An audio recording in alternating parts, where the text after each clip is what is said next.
ঐতিহাসিক শহর আমার কলকাতা। আর এই কলকাতার বুকে রয়েছে কিছু খুব জনপ্রিয় স্ট্রিট ফুডের দোকান, যা এই ভিডিওর মাধ্যমে আজ আমরা দেখতে চলেছি। রাজুদার পকেট পরোটা বর্তমান সোশ্যাল মিডিয়ায় ভাইরাল। রাজুদার নাম না করলেই নয়। এক প্লেটে 3টে পরোটা, আনলিমিটেড তরকারি, একটা সেদ্ধ ডিম, এক টুকরো পেঁয়াজ, একটা কাঁচা লঙ্কা, 30 টাকা। শিয়ালদায় এসে পকেট পরোটা রাজুদার নাম করলেই এক কথায় বলে দেবে দোকানের ঠিকানা। তাহলে ভাবছো কি একবার ট্রাই করবে নাকি? ক্লাব কচুরি বড়বাজারের কালাকার স্ট্রিটের বিখ্যাত সেই ক্লাব কচুরি কলকাতার বুকে রাজস্থানী ব্রেকফাস্টকে জনপ্রিয় করেছে।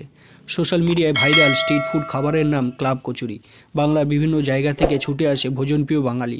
এই কচুরি এতটাই জনপ্রিয় যে সকাল থেকেই প্রচুর ভিড় লেগে থাকে দোকানের সামনে। চিত্রবাবুর চিকেন স্টু কলকাতার বুকে খুবই famous. Chicken stew, diamond fish fry খেতে হলে অবশ্যই চলে আসতে হবে চিত্রবাবুর দোকান। সকাল হোক কিংবা বিকাল, এখানে লোকজনের ভিড় দেখা যায় চোখে ধরার মতন। কম দামে টেস্টি ও সুস্বাদু চিকেন স্টু খাওয়ার সেরা ঠিকানার নাম হলো কলকাতার চিত্রবাবুর দোকান। এখানে ব্রেড টোস্ট, ঘুগনি ও ডায়মন্ড ফিশ ফ্রাইও পাওয়া যায়।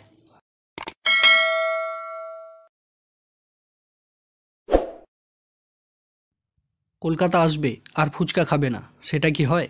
বয়স 8 হোক কিংবা 80, ফুচকা খেতে কে না ভালোবাসে।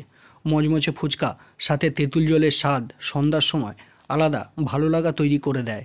সন্ধ্যার সময় বাবুঘাটের গঙ্গার ধারে দাঁড়িয়ে ঝালঝাল ফুচকা খাওয়াটা জাস্ট অসাম। ঝাল লেগেছে? ওয়েট ওয়েট ওয়েট, একটু মিষ্টি মুখ করে নেওয়া যাক। কলকাতা থাকবে আর মিষ্টি মুখ করবে না, সেটা তো হবে না। চলে আসতে হবে চিত্রাঞ্জন, রসে ভরা রসগোল্লার সেরা প্রতিষ্ঠান চিত্রাঞ্জন মিষ্টান্ন ভবন। ভিডিওটা যদি ভালো লাগে অবশ্যই ভিডিওটিকে লাইক ও চ্যানেলটিকে সাবস্ক্রাইব করবে। ধন্যবাদ।